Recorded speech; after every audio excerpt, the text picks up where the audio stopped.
Miss Anu is a pleasure to work with. She is a caring individual, not only regarding staff, but to her students.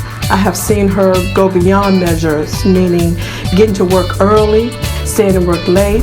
I have seen her come in on Mondays and talk about how she met with students on the weekend, and she wants to do any and everything to help them.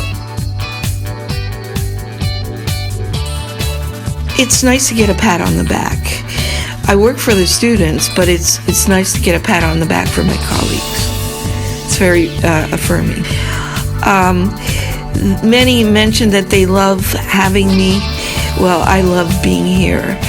I could choose to teach somewhere else, but I specifically love teaching at 9 Mile.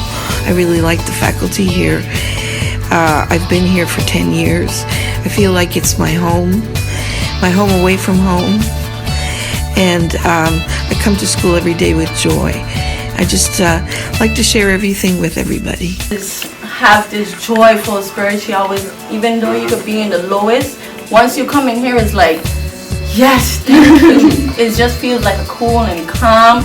Teachers like Miss Anu are needed because Miss Anu look at students individually. I always thought that teaching is a calling. You have to be called to do a thing. There are other resources out there. Miss Anu just don't clump students together. What they need, she's going to find out, she's going to discuss it, she's going to say what it is to make sure that individual get what they need to be successful in the GED program. I think students can't learn until they trust the teacher. So once you've established trust and a connection, you can teach them anything. If they don't trust you, they're not going to listen to you, they're not going to pay attention.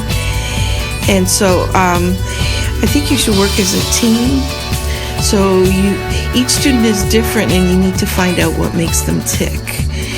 So you can figure out what motivates them.